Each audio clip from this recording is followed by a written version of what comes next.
All right, good afternoon, everyone here at Ames National Laboratory, and hello to everyone else who's tuning in from all the other national laboratories.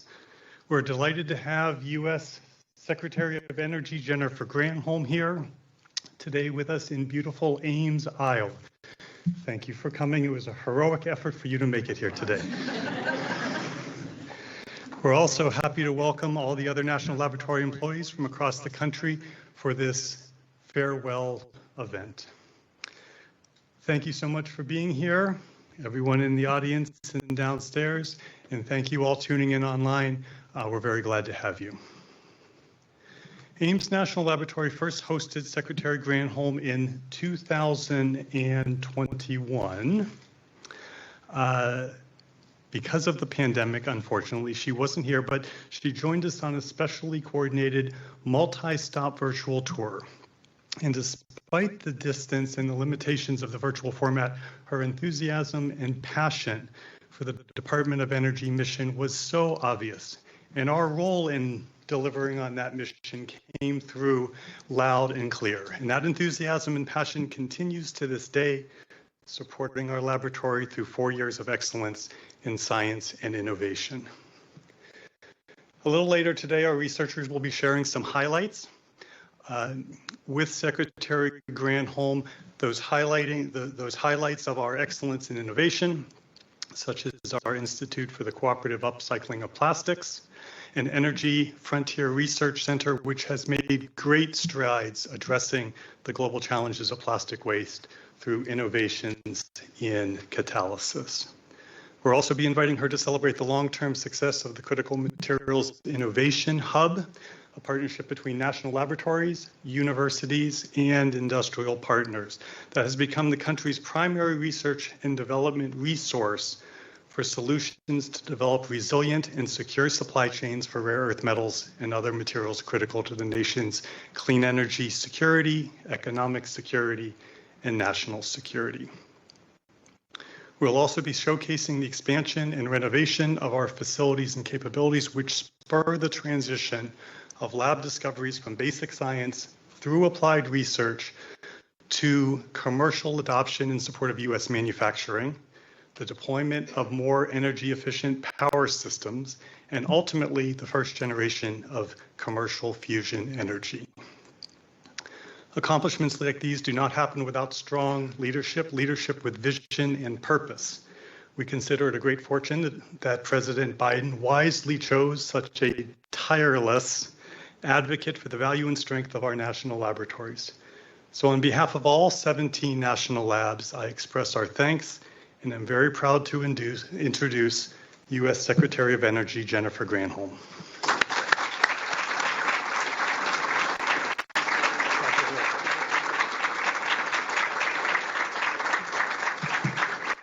Thank you so much, Adam, for those really generous words and for the warm welcome. I'm so sorry I'm late.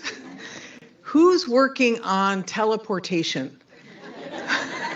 That's the next breakthrough we need to combat late planes. But so I apologize for all of you who are across the country in rooms awaiting the start of this. And I see we've got all of the labs online, which is great. Hey, everybody. I'm waving at you. Here, there. So grateful that you're able to participate across the country. I have had the privilege now of visiting all 17 of the labs, both in person and virtually. So I'm glad we were able to make this happen. So excited to be able to do this bit of a retrospective here at Ames. And thank you for the welcome here. I'm excited because we are, for the folks who are beaming in, I don't know if they mentioned this, but this room was named after Ames's first director, Frank Spedding. And actually, he and I have a few things in common. We were both born in Canada. We both lived in Michigan. We both taught at UC Berkeley. You know, he has me beat on the number of Nobel Prize nominations. It would be 8 and 0, but nonetheless, maybe there's time to catch up. Frank spent the bulk of his time, his career at Ames here, and he would have these meetings. For those of you who are here, you know this, but for everybody who's online, he would have these weekly meetings that his crew called spedinars. And at the spedinars, he would ask this simple question, which is, what have you been up to? And today, we're going to borrow a bit of that practice from Frank as we ask across decades and across the country, across labs, what have you been up to? And, you know, not to spoil the show, but I know it is mind-boggling what your teams have been up to. And obviously not just in the past 4 years, but over the course of the scientific enterprise here at the Department of Energy and beyond, clearly. So your labs, I know, have played a role in some of the most important and grandest experiments of our time. Your fingerprints are all over our nation and our world, from the crops we grow to the lighting overhead, to the materials that form buildings that are energy efficient, to the technology that allows me to speak right now, to I see NETL, who's in Oregon right now. I think it's your research arm. I see you guys there. NREL, I see you. Are you standing outside in Colorado? Yes. I hope it's not too cold. Slack, and I think Sandia is joining us from California as well. Great to see you all on there. Savannah River has joined us from South Carolina, and Fermilab, I think, is on from Illinois, and our friends at Jefferson Lab in Virginia, all on screen. What's really, I think, very cool, as you know, about discovery science is that oftentimes researchers have no idea where their research is going to lead, right? What's going to become of their work. So during World War II, Frank Spedding's colleagues pioneered the methods of uranium purification for use in defense efforts, actually at Los Alamos. And then decades later, we have Oak Ridge and PNNL that are exploring ways to extract uranium from the seawater in our oceans, which enables clean power through nuclear power. Technology used to make COVID-19 vaccines actually can be traced back to Brookhaven, where scientists there were studying an entirely different virus back in the 80s. A leading AIDS drug has roots at an argon X-ray facility. Lawrence Livermore's fusion breakthrough became reality, well, obviously 2 years ago, but started 6 decades ago of effort when lab scientists there were hypothesizing that you can fuse nuclei together with lasers. And then meanwhile, over at Princeton Lab, they were taking a different innovative approach, which was how fusion can occur using magnets. And, you know, both of which, the people who've been working on these for decades, you know, we keep saying that it's just around the corner. Well, we've proven that it's possible. And now we have all of these great fusion startups that are working in various ways to actually make it a reality, which I think will happen in, I will say, my lifetime. So therefore, all of your lifetimes, it will happen, I believe. Right now, 140 million miles away, NASA's Perseverance rover is actually searching for ancient life on Mars with a power system that was assembled by INL scientists and fueled by a plutonium isotope that was first synthesized at Berkeley in the 1940s.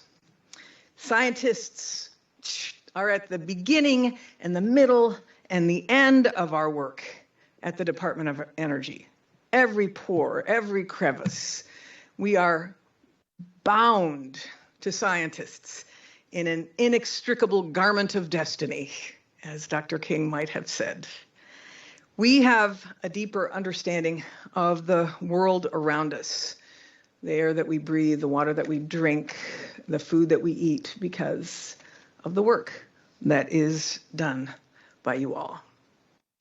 DOE has been trumpeting over the past few months. We've been doing the rounds about saying what great things have happened in the past 4 years. And one of the things we continue to talk about is that 400,000 people are now employed in clean energy. And those 400,000 people who are employed in clean energy are not just able to put food on the table or maybe send their kids to college or make the mortgage payments, but they're able to have those jobs because they may be manufacturing the technology that comes out of the labs. People are alive today because doctors have prescribed treatments that were discovered in our labs for diabetes or cancer or heart disease. I mean, it's cool, right? It's amazing that you're working at a place where you make it such an enormous difference. You know, I don't think that people understand. They don't look under the hood to see where those treatments come from, where those technologies come from. They just expect that they're going to work. But I just want you to know that I see you. I'm so grateful for you, so grateful for these past 4 years. And there's not many people who can say that they are doing great things at work that have value and addition to the world and, you know, able to put food on your table and put your kids through college. It is an amazing ability to work at this department and solve the greatest issues and problems of our time. So now I want to do something that you probably don't get a chance to do much, which is to have you listen to you brag about what you have all been up to, as Frank Spedding would say. So with that, I think, Dr. Richmond, I'm turning the floor back over to you. All right.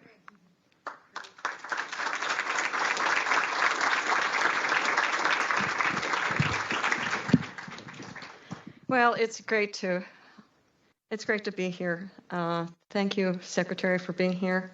Thank you, all the labs, too, that are here, and all of you, all the research scientists, and also the operations people that keep these labs going. You know, you are amazing. You are amazing. And our job has tried to get the word out just how incredibly amazing you all are. And so, and that's to all the labs. So you're the best. You're just the best. And I say that wherever I go. I think the most enjoyable part of this position I've been honored to hold has been to get to know all of you, either through your science or the visitations that we've done, or all the stories I read out to the secretary in the morning where I brag about you all the time, about all the amazing things that you do. And our morning huddle, where you have, if you're virtual, I put my background so that it shows kind of science that you're doing, so I can really get a visual for it. So it's really been all of the labs, and particularly the 13 that I oversee in the Office of Science, and also in the applied areas too. But as you know, better than anyone, the progress that we've made is a milestone, but is not the finish line. There is so much more to do, and we are up to doing it.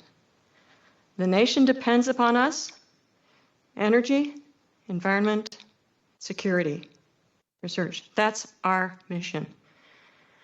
That's the mission that I hope we all value. We certainly do. But I think it's what's going to make a difference, continue to make a difference as we go forward. Your resilience, your creativity, and dedication give me confidence that we can achieve more as we go forward. Your work matters. It matters a lot. It matters a lot. It's mattered to us at the Department of Energy, and it matters to all the students that you get involved in your projects and the postdocs. And again, I want to give a shout out to all those people that help the research scientists make things work, make those X-ray beams go on, make those facilities work too.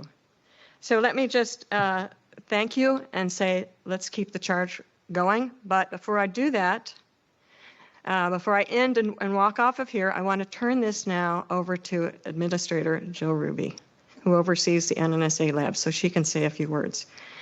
She has been my sister. Is that okay, Jill? You know, just down the hall. She's just incredible. It's been so fortunate to have the three undersecretaries and especially this amazing woman, Jill. So, Jill, I'm going to turn it over to you and then come back to start the lab call. Thanks, Geri. I really appreciate it. I have another appointment in just a few minutes, so I'm cutting in line, if you will, here. But it's such a pleasure to be with my DOE colleagues and all my friends and colleagues in the laboratories. I just want to say that early in her term, Secretary Granholm called the Department of Energy the Solutions Department. And I remember that because I thought it was such a great description of the department and solutions to all the hard problems, to the hardest science problems, to the hardest engineering problems, to the hardest national security problems, to the hardest energy problems, and we deliver. I know most of you know that I served my professional career at Sandia Labs as an employee and as a leader. And from inside and outside, I know how special our labs are. I really believe that the Department of Energy's National Lab System is absolutely unmatched, and it is rightly the envy of the world. Our scientists and engineers working in teams make stunning advancements, from fusion breakthroughs and the deployment of the world's most powerful supercomputers to advances in artificial intelligence and clean energy technologies that will power the future. So thank you so much for what you all do every day. This is an incredible enterprise, and I am confident that the momentum that has been gained in this administration will continue on, and I look forward to watching it. Thanks very much for letting me cut in. Back to you, Geri. Okay. All right. Okay, drum roll. Okay, here come the labs, all right? I will first start out with the Office of Science Laboratories, and we're gonna do popcorn. We're gonna pop from one lab to the other, and the first pop to go is going to be Argonne National Laboratories. Hit it. Congratulations on all the accomplishments during your tenure. We're very pleased and very proud to be a partner with you and great accomplishments. I'm here with the Argonne leadership team, and on behalf of the entire Argonne community, I want to say thank you to both of you for your incredible support. We are quite proud of what we have achieved together during these last few years because of your unwavering commitment to the Department of Energy mission and to the laboratories. Secretary Granholm, we were quite honored that you hosted your very first visit to a national laboratory some time ago now. Not long after that, though, you helped us cut the ribbon on the advanced photon sources of the long beam line building, shining a bright light on the upgrades of the advanced photon source. With your strong support, we celebrated the completion of that massive upgrade project this summer with Undersecretary Richmond joining us for that occasion. Argonne's Aurora supercomputer also broke the exascale barrier this year. Together with the APS, this dynamic duo will certainly transform how we do science in the future, not just here across Argonne, but across the scientific community, really dramatically accelerating the pace of discovery. Secretary Granholm, a very moving comment you made for many at the laboratory. You famously called the APS upgrade a gift to the planet. And we're thrilled that we have delivered that gift during your tenure. One last shout out really is for the strong leadership, really being willing to champion a very prominent and impactful role for the department and the national laboratories in artificial intelligence for science, security, and energy. For these and many other reasons, thank you both for your dedicated service to the national laboratories, the scientific community, the American people, and to Argonne. Your impact will be felt for generations to come. We certainly wish you all the best in your future endeavors. Now I want to turn things over to my colleagues at Brookhaven National Laboratory. Secretary Granholm, my name is Daniel Marks. When you were here in April, we spoke about the Electron-Ion Collider, which will be built at Brookhaven with DOE, Jefferson Lab, New York State, and other partners. Thank you for supporting young scientists and giving us this incredible opportunity. Thank you for supporting the NASA-led Lucy Knight experiment for physics research from the far side of the moon. I am Sven Hermann. I helped create a radio spectrometer with high-performance electronics that can endure the harsh conditions of space. Lucy Knight is scheduled to launch next year, and we can't wait. Hi, Secretary Granholm. I'm Jasmine Hatchell-Lamar, and I'm a chemist in the Isotope Production Department, which expanded under your leadership. We met at that virtual visit and in person when you came to Brookhaven. We just wanted to thank you for your continued support of workforce development and your investment in early career scientists. We are forever grateful, and we wish you the best. And with that, we'll send you back to Fermilab. Hi, I'm Caitlin Mangiorno, the social media manager for Fermilab. What are we made of? How did the universe begin? And what can the most elementary particles of matter teach us about space and time? Since 1967, Fermilab has worked to understand these and other fundamental questions, enhancing our understanding of the universe. In 1977, physicists announced the discovery of the bottom quark. In 1995, CDF and D0 announced the discovery of the top quark. And in 2000, Donut directly detected the tau neutrino for the first time. This year, Fermilab marked the completion of the excavation for the caverns for the Deep Underground Neutrino experiment, excavating some 800,000 tons of rock in the process. A mile underground, these caverns will be home to the 5-story tall FAR detectors for DUNE. An international experiment, DUNE promises to unlock the mysteries of neutrinos and enhance our understanding of the universe and how it works. The DUNE collaboration consists of over 1,400 collaborators from 200 institutions in 35 countries, plus CERN, and of course that includes some of our sister national labs. And we're so excited to celebrate more milestones with you all next year as DUNE starts to take shape. Thank you, Fermilab. Next, in this short clip from Berkeley Lab, you'll see the highlights from Secretary Granholm's visits to the campus and multiple user facilities and the ongoing work we are doing together to bring science solutions to the world.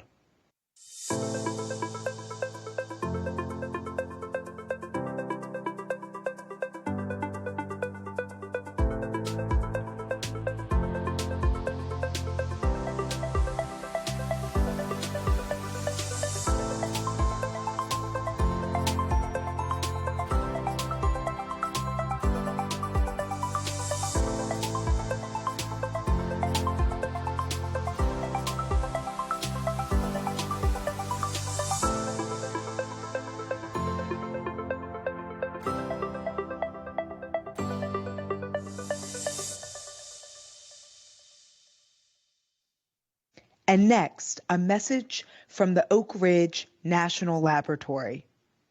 Secretary Granholm, thank you so much for your strong support of the National Laboratories. Here at Oak Ridge, we're honored that you've joined us several times to break ground on our Stable Isotope Production and Research Center, to visit our new facility for materials and quantum science, and to tour the whole lab twice, both virtually and in person. Our staff members loved having you here.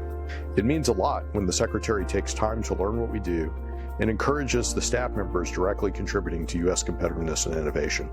Oak Ridge National Lab is here to help solve some of the toughest challenges in science and technology, and we were glad for your partnership. We know you'll continue to be an advocate for Oak Ridge, and indeed all the labs. Thank you and all the best, and you're welcome in East Tennessee anytime.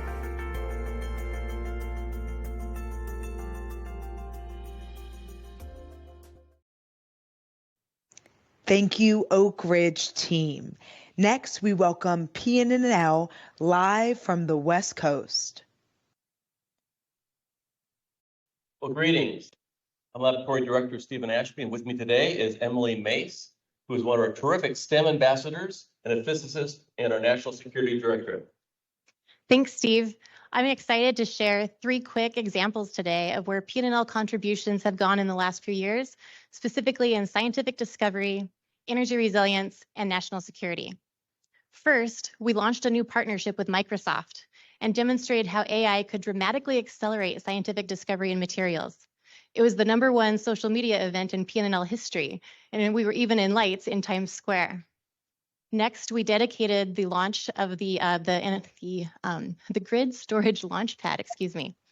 This collaborative research facility is helping us advance energy storage solutions, and that was made possible with your support, Madam Secretary. Lastly, we are working on next generation airport security technology. In fact, I imagine many of you have done what we all call the PNNL salute. Our recent advancements in this area are going to be integrated into those full body scanners so that in the future, everyone can leave their shoes on. Thank you very much, Emily. And one last thing, next year, 2025, marks the 60th anniversary of the Pacific Northwest National Laboratory. We're looking for all of you to come out for a visit. Secretary Granholm, please come on back for an encore visit to the laboratory. Thank you for your terrific leadership. Now, over to Princeton.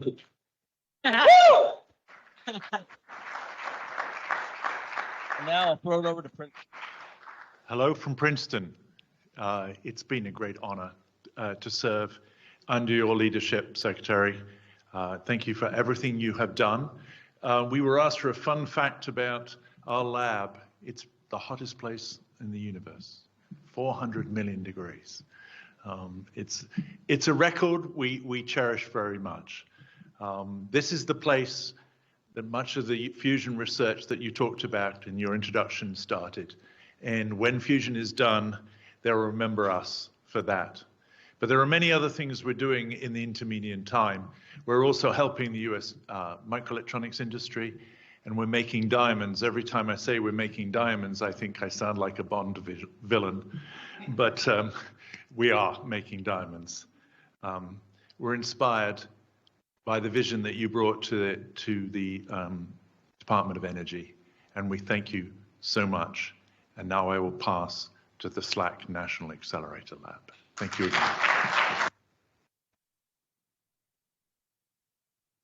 Hi, friends. I'm Swati Narswan, a Stanford graduate student pursuing my PhD at SLAC National Accelerator Laboratory. Hello, Secretary Granholm. We had an awesome time hosting you at SLAC a year ago. My colleagues and I showed you some of the work we do here at the SLAC Stanford Battery Center. One of the projects we talked about was addressing the limitations of fast charging batteries. And since then, we've discovered new connections between the nanoscale materials properties and the fast charge performance of lithium-ion batteries, which could inform an innovation leap in the manufacturing of battery materials. I feel charged up working at SLAC because I get to work with the most lovely, talented people at a state-of-the-art facility to pursue answers to the most exciting scientific questions. All of us at SLAC are thankful for support from the DOE, and we're also grateful to you, Secretary Granholm, and your entire team for your service. Thank you. A big thank you to our SLAC team. Next, a message from the Jefferson Lab. Hello, my name is Ron Li Gang. I work at the Jefferson Lab as the department head for superconducting RF science and technology. It's great to be here. Jefferson Lab's Continuous Electron Beam Accelerator Facility, CBAF, was the first of its kind, with large-scale installation of superconducting radio frequency cavities, a groundbreaking technology that underpins many of today's most advanced particle accelerators in operation for nuclear and particle physics, as well as for X-ray light sources and neutron sources. Here at the Jefferson Lab, my work centers around supporting CBAF operation, investigating approaches to accelerate efficiency improvement and capability upgrade, as well as R&D for future SRF accelerator-based scientific facilities, like those identified in the nuclear physics long-range plan and the hydrogen physics P5 report. At Jefferson Lab, we are committed to advance our understanding of the most fundamental building blocks of the world we all live in, and we continue to strive for excellence in technologies and innovations to address challenges of national interest. Thank you so much, Jefferson Lab team. Now back to Dr. Richmond in Ames. Well, that's very exciting. I'm going to now turn it over to our applied energy laboratories, but before I do this, because it'll be passing on, thank you, Secretary Granholm. Thank you. Your leadership has been amazing, and that's all I'm saying, because I can't say anything more. It's just amazing. The honor of my life to do this.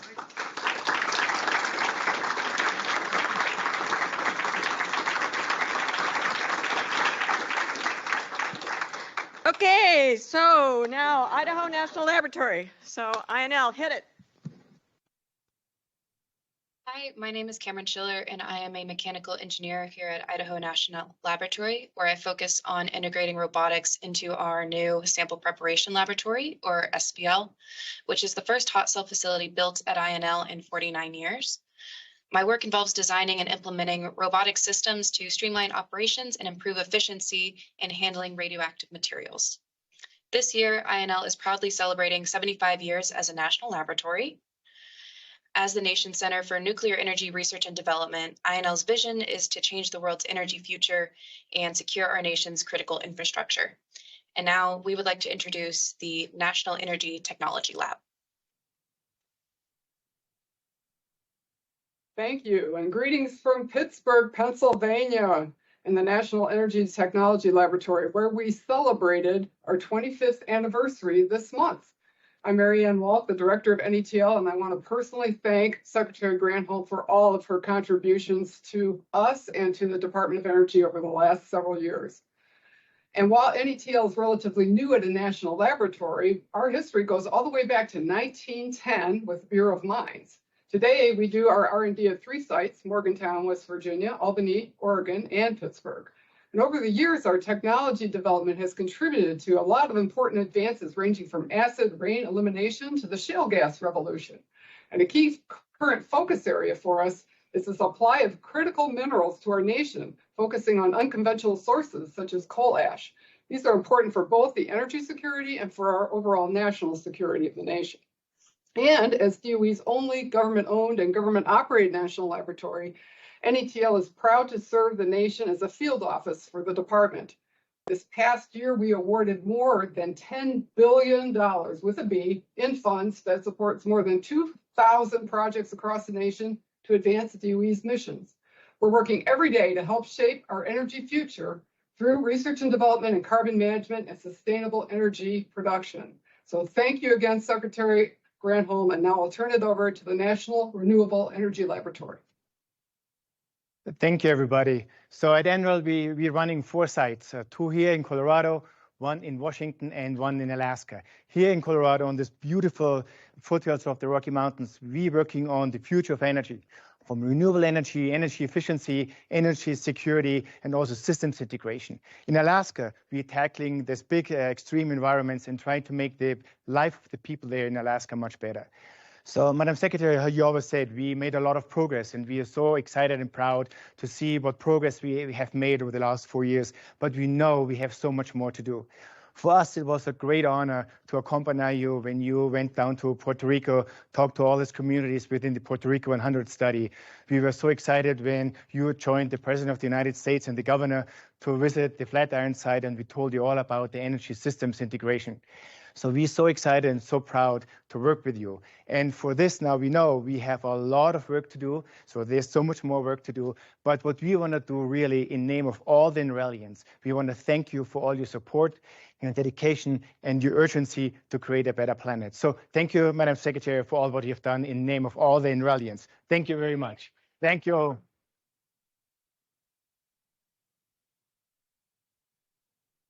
Well, and I almost forgot. Now we had a change, so I give it over now to Kim from Livermore to do the next little video or remarks. Thank you, Martin. It seems particularly fitting that you would introduce me. So, Secretary Granholm, I want to thank you for your incredible leadership, for the incredible team you assembled at the Department of Energy, to Administrator Ruby for the incredible leadership she's provided. You always wonder if you'll live in interesting times, and it's certainly been an interesting 4 years for the National Nuclear Security Administration. Each year, we meet with you to talk about our assessment of the nation's nuclear stockpile, and I want to thank you for your leadership, your interest, your great questions, and your commitment to the nation's national security. At Livermore, I thought I would give you a list of some of the greatest hits from the last 4 years because there are many, many things to talk about over the arc of our time together. First, it started with your virtual visit in July of 2021, where we deployed drones to give you a really great look at how our lab works, and you really inspired our staff, even in a virtual visit. We knew this was going to be a special 4 years. Over that time, we've made incredible advances in manufacturing, particularly additive manufacturing, applying that to everything from new ways to think about taking carbon out of the environment, to new energy technologies, to new ways to modernize our nuclear stockpile and our nuclear security enterprise. We published the Roads to Removal report, led by a team here at Livermore with many of the national labs participating, a county-by-county look at the nation's ability to really achieve net zero by removing carbon dioxide from our environment. And of course, more recently, our supercomputer, El Capitan, debuted as #1 on the top 500 list, again, asserting DOE's leadership in this incredibly important technology area, which with our efforts in AI is going to revolutionize everything from our nuclear security goals to biology and beyond. And finally, it goes without saying that our top event with you was the announcement in 2022 of the achievement of fusion ignition here at Lawrence Livermore at the National Ignition Facility. And just so you know that will live forever, it's in the Google 25 years of search, most searched items. So you will be forever enshrined in that amazing moment where you announced that accomplishment. So thank you for your leadership and thank you for all you've done for the national labs. And we look forward to seeing you back in California. Hear, hear.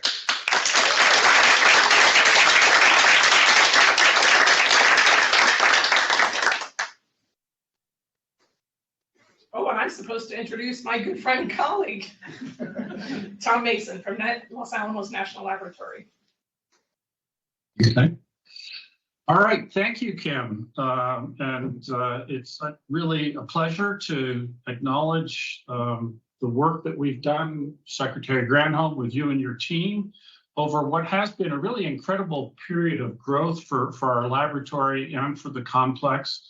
And of course, one highlight of that was celebrating our 80th anniversary, where we had an opportunity to reflect on your decision to vacate the loyalty security hearing that was a terrible miscarriage of justice in the 50s that was finally reversed with your historic decision. In terms of some highlights from the lab, I guess I'd have to start with the achievement this year of the nation's first War Reserve pit in over a decade. Restarting pit production was a significant effort. It took many, many years and drew on expertise, not just at Los Alamos, but our colleagues at Livermore, at Kansas City, and within the NNSA.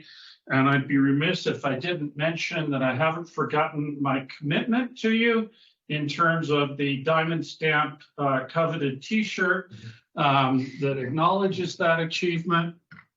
I think the other thing that happened this year that was really noteworthy was we took delivery of a supercomputer called Venado, which is the first large supercomputer in the nation to use the Grace Hopper superchips that are so well optimized for artificial intelligence, and we're already using it to train large language models, and I'm sure great things will come of that. So I'm really excited for what's in store for the laboratories, and I'd like to thank you, Secretary Granholm, for helping us to solve some of the world's biggest scientific challenges. And with that, I'm going to hand off to Sandia National Laboratories. Hi, everyone. I'm Nathan Moore, a physicist at Sandia Labs. It's an honor to join you today, celebrating Secretary Granholm and the amazing work happening across our 17 national labs. We've had so many accomplishments during your tenure, including the Mark 21 fuse, the W80-4 Life Extension Program, AI and cybersecurity, advancements in solar energy, and so much more. This year, Sandia marked its 75th anniversary. Yes, 75 years of innovation that has advanced engineering, science, and national security. It's been truly awesome and a powerful reminder of how far we've come. Not only that, but how much more lies ahead. Our work at Sandia spans everything from nuclear security to, well, protecting the planet. Speaking of that, here's a project close to my heart. Recently, we unveiled work that, until now, seemed like science fiction. This research was done with our very own Z machine, showing we have the capability to use powerful X-ray bursts to deflect asteroids before they collide with Earth. Pretty cool. So thank you, Secretary Granholm, for your leadership and vision for what the DOE labs can achieve. My Sandia colleagues and I are grateful, and we're proud to contribute to this vital mission. I can't wait to see where we go next.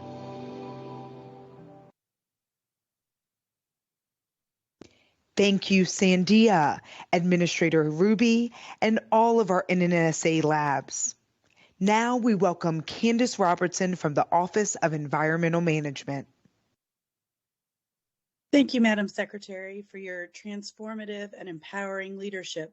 It is truly amazing to be here and to hear about our national laboratory's achievements in these past 4 years, thanks in no small part because of your vision, your leadership, and your advocacy. As the head of the EM program, I know how critical cutting-edge science is to the EM mission.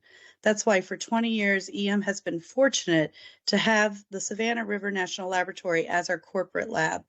SRNL's slogan is "We put science to work," and I have seen firsthand how that benefits EM.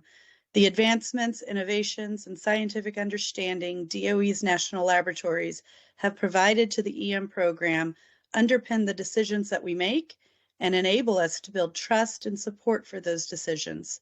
Having access to this world-class science has helped EM drive new approaches and tools for our cleanup needs so that we can perform our work in an even safer, more efficient, and more effective manner. SRNL has developed and deployed over 1,000 technologies for protecting the environment. The lab has developed innovative solutions for some of our most pressing challenges, like accelerating our tank waste work and advancing groundwater cleanup. SRNL is home to the Regulatory Center of Excellence, which brings together technical expertise, academic experts, and real-world regulatory and communications expertise to help us be more effective in our work with state regulators. And next year, the lab's capabilities will grow with the opening of the Advanced Manufacturing Collaborative, or AMC. The AMC will assist the lab in collaborating with startups, established manufacturers, and academia to improve U.S. industrial competitiveness. Advanced manufacturing is just one area where SRNL's talent and expertise go beyond cleanup to aid DOE priorities. With your unwavering support, Secretary Granholm, SRNL is helping to secure a clean energy future, supporting national defense, and reducing emerging nuclear threats. None of this would be possible without the very special people at SRNL, and it's my honor to introduce one of our best and brightest. Dr. Will Jolin is one of our world-class, award-winning SRNL engineers. As a member of the Glass, Cement, and Ceramic Sciences Group, Dr. Jolin researches ways to immobilize radioactive materials and leads the grout and saltstone team. Throughout this work, he is helping address one of the department's largest environmental liabilities. Welcome, Dr. Jolin. Thank you for joining us. And with that, I'll turn it over to you. I'm Will Jolin. I'm a researcher here at Savannah River National Lab. I wanted to tell you about an exciting project we're working on for the Savannah River Pit Production Facility, where we're developing a novel cement to get rid of their waste and send it off to the waste isolation pilot plant. Originally, the waste was going to be put in Portland cement, but in the quantities that we would be generating, that was not acceptable to WIPP. So we developed a novel magnesium oxysulfate cement, which has all the necessary requirements between shielding and matching the complex geochemistry of the WIPP site. It really is a testament to the applied research here at Savannah River National Lab, and it's a great project to work on. Thank you, Savannah River. To close out our program, we welcome back Secretary Jennifer Granholm. Well, thanks to everybody who contributed online or submitted. Thanks to all of you all here at Ames. I'm just struck by you all or the folks online saying thank you to me, when really this is about me saying thank you to you. This is all about what you are doing, and I'm grateful for your generosity, but I'm really grateful to you for what you have been doing. When you see the quick run of accomplishments, which I know is just a fraction of all of the work that's being done, but between the tools that we have, the exascale computers, the particle colliders, the advanced photon sources and X-rays, and all of just the incredible work that's being done, it is really mind-blowing. It is really mind-blowing. So I know that there's about 2,000 people who are watching online as well today. And I just want to say that I know that moments of transition can be stressful. We don't frankly know what's coming ahead. And I have a few hypotheses, but I who knows what's happening. I do know that the lab system has support from both sides of the aisle, across the board, and that will continue. Your work and the importance of it will continue. And, if we've learned anything from science, life and science can be unpredictable. And, maybe your experiment doesn't go like you thought it was when you started out asking the question. Maybe you solve a different problem than the one you started on. Maybe you ask a question or sketch out a concept that leads to the next big breakthrough in some clean energy technology or in some cure for an illness, some groundbreaking discovery. Our best ideas, I know, are the ones that have legs and run beyond the individual researcher, run to the next generation, run to the scientists who come behind and the researchers who come behind, the next big thinkers. I am particularly grateful for the lab directors who have made all of these teams gel and enabled all of these experiments. I'm so grateful to the undersecretaries. Geri, you had such great words, but for those of you who don't know Geri Richmond, she is a joyful warrior. And it's true that every morning we have a morning huddle, and every morning she comes with something amazing that a researcher in a lab is working on or has discovered, and makes sure that we all know about it, even if we're not in the lab part of the Department of Energy. And Jill Ruby, I don't know if she had to jump, I think, but I had to twist Jill Ruby's arm to come back to DOE. And as Adam and I were just saying, boy, am I glad that we were able to do that, because her shepherding of the defense labs has been nothing short of amazing. So, on behalf of 330 million people in this country, and those beyond this country who are impacted positively by your work, thank you. They may not know your names yet. Who knows how many Nobelists are out there still waiting to be voted on. But I can tell you this, that it has been the privilege of a lifetime to serve as the Secretary of Energy in these past 4 years. There has been amazing work that has been done both on the deployment side, on the applied side, and on the research side. And all of that means that our nation is more secure, means that our nation is cleaner in terms of its energy sources. And it means that there's nothing stopping us. So I can't wait to see where all of your work takes us next. On behalf of the planet as well, thank you.